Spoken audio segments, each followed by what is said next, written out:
Hola, hola. Vamos a hablar de la prosa romántica un poquito más por extenso.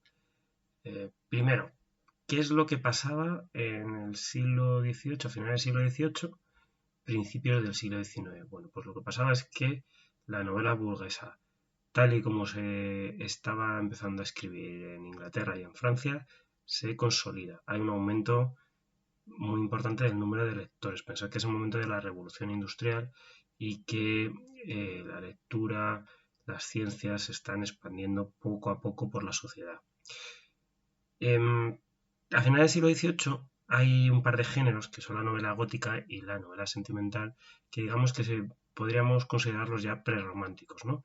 La novela gótica, cuyo máximo exponente podría ser El Castillo de Otranto, por ejemplo, pues son novelas en las que hay cierto misterio, hay un cierto elemento medieval, ¿no? Pues de ahí que se llame gótica. Y, y ese misterio suele estar, digamos, teñido en un principio de cierta fantasía, de un elemento fantástico que luego se revela que no es tal, ¿no? Que no es fantástico. Se da una explicación racional, ¿no? A los fenómenos fantásticos, ¿no? Bien, esto dará lugar, esta novela gótica dará lugar a lo que conocemos como novela de misterio. Y luego tenemos la novela sentimental. Bueno, la novela sentimental, pues es una novela también, digamos, prerromántica, que es ese paso, ¿no?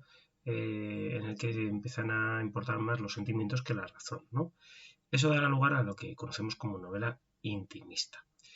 Bien, en cualquier caso, durante el romanticismo, algunos de los géneros novelísticos más importantes que tenéis que citar o que conocer como románticos serían, en primer lugar, la novela histórica. Claro, ya sabéis que la búsqueda del pasado dentro del romanticismo es muy importante, ¿no? La evasión al pasado nacional o no nacional, ¿no? Luego tenemos la novela costumbrista, que está muy relacionada con el nacionalismo, ¿no? Con la idea de, digamos, de fotografiar las costumbres nacionales de cada sitio antes de que la modernidad acabe con ello, ¿no? Que es un proceso en el que seguimos inmersos hoy día, ¿no? ¿Sabéis? Pues bueno, pues todos esos sitios en los que va llegando la modernidad, ¿no? Y va abandonando sus tradiciones antiguas. Luego tenemos una novela también, que es la novela de formación, que es interesante, ¿no? Es, digamos, novelas en las que los personajes pasan a la vida adulta. Y por último, como ya os he citado antes, la novela de misterio.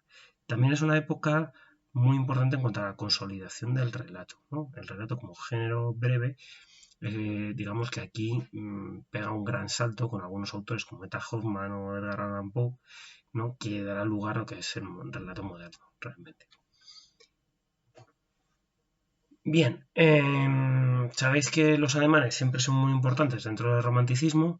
El primero es el autor alemán, seguramente más importante de todos los tiempos, que es Johann Wolfgang Goethe. Goethe ya hemos hablado de él y hemos dicho que era o empieza siendo un prerromántico, ¿no? En esa corriente alemana que se llama Sturm und Drang, ¿no? Tempestad y empuje, con esa novela que conocemos ya, que es Los sufrimientos del joven Werther, que es este chico muy enamorado de una chica que está con otro y acaba pues teniendo un final muy trágico, ¿no? Porque se da muerte a sí mismo. Y bueno, el joven Werther, yo creo que ya os ha comentado también que fue un fenómeno tremebundo, ¿no? Y dio lugar a mucha imitación de todo tipo, tanto literaria como vital, ¿no? Dentro de la juventud de la época. Fue un fenómeno mediático como no había habido otro hasta ese momento. Luego tenemos dos hermanos que son Jacob y Wilhelm Grimm, los hermanos Grimm, más conocidos así, que son estos compiladores de relatos folclóricos, aunque muchos de esos relatos de tipo oral que ellos eh, dan a la imprenta, pues digamos que los cambian, los modifican, los hacen un poquito más literarios, ¿no? Que recogen en algunas compilaciones como cuentos de la infancia del hogar. Pues es que son cuentos tan conocidos como Hansel y Gretel, Caperucita Roja o Rapunzel. Algunos ya habían sido recogidos por autores anteriores, pero la mayoría no, ¿no? Y digamos que aquí es el momento en el que los cuentos infantiles se expanden por Europa. Curiosamente, si leéis los cuentos originales de los Grimm, pues veréis que son mucho más tenebrosos y mucho más oscuros de los cuentos que leen ahora mismo los niños muchas veces, ¿no? O mejor dicho, de la versión que solemos tener en la cabeza de estos cuentos. ¿Vale? Pues, bueno, pues Hansel y Gretel es un cuento que realmente es bastante duro, por ejemplo, ¿no? Y luego tenemos a Eta Hoffmann, que es este señor que os he puesto aquí, esta imagen, con estos ojillos de loco, que es el primer cuentista importante alemán y es muy influyente en el Allan Poe. Digamos que es el que configura un poco el relato fantástico romántico. Os he puesto ahí El hombre de arena, que es un cuento citadísimo, conocidísimo, leidísimo, ¿no? Entre otras cosas porque el gran psicólogo Sigmund Freud, el psicólogo del siglo XX, pues habla en un ensayo sobre el hombre de arena y hace un análisis pues bastante interesante sobre lo que quiere decir el hombre de arena, ¿no? Bien, pasamos rápidamente, porque no os quiero aburrir mucho con la prosa romántica, a las, os he puesto ahí autoras anglosajonas europeas y luego os he puesto a este tipo, que no es otro que Walter Scott. Bueno,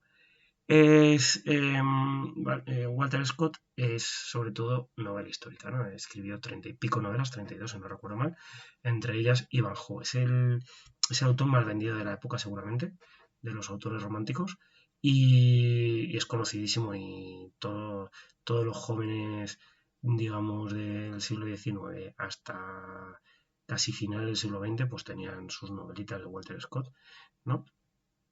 Y bueno, son novelas hasta cierto punto un poco, eh, digamos, conservadoras, ¿no? Eh, para lo que es el romanticismo más libertario, digamos.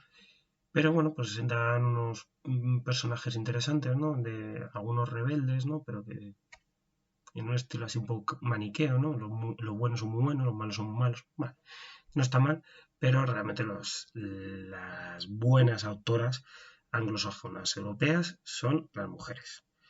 Este es el momento en el que estalla la literatura escrita por mujeres, ¿no? Estalla en el buen sentido, quiero decir, en primer lugar con Jane Austen. Jane Austen es, digamos, la precursora de las otras, ¿no?